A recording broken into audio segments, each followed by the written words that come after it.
before we pressed record, we were just reflecting on being students ourselves. And I was saying, like, being at Rhodes University, we would like spend weekends in the department. Like, I don't know if it was a hunger or a competitiveness that we were just delving into our medium and absolutely kind of like eating our practice and indulging in it and learning from each other, and as you say, from practitioners who we were blessed to be taught by. Yeah, I mean, are you finding that students have that engagement now? Like, how are you? How do you feel about that? Well, it's been such a funny and very different experience for me. Um, it's been strange to not just through the experience of actually teaching students now, but speaking to staff members who are there on a more regular basis than I am, and asking the question around what it is that has kind of shifted in how students of this day and age and us as students, like what is it that's happened? What is it that's shifted? Because what I found is that a lot of the students that I'm teaching at the moment are very afraid. They're somehow more closed off, less willing to experiment and play with concepts or materials or ideas. Um, it's a very kind of conservative and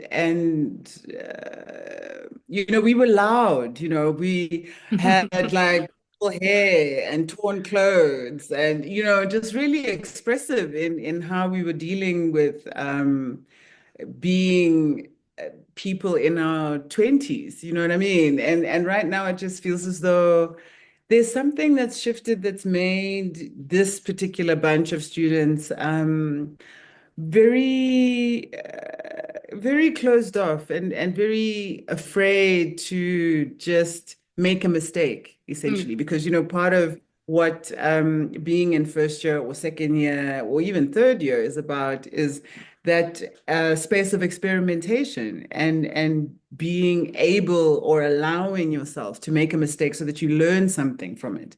So there's this feeling that they don't want to make any mistake, like everything has to either be perfect from the get-go. And so they take a long time to start because they haven't figured out how to wrap their head around a particular idea. So they just never start. Or when they do start, there's a very kind of sensitive way in which they start the project.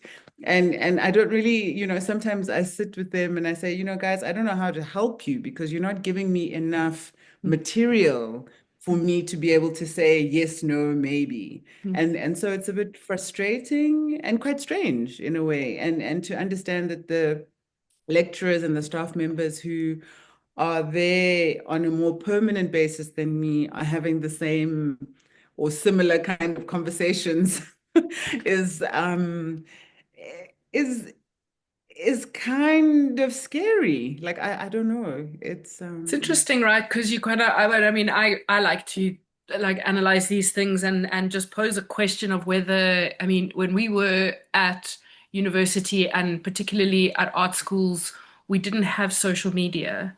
So we didn't have this mm, expectation to put our work out before it was ready into the world.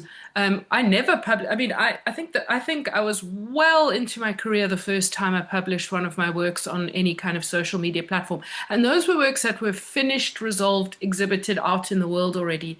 There was absolutely no process work that was, well, now it's a little bit different, but back then, especially coming into social media, there was absolutely no way I was going to share back studio stuff. And I mm. wonder if this pressure of being looked at and having to be perfect or to be arty or whatever, it is terrifying.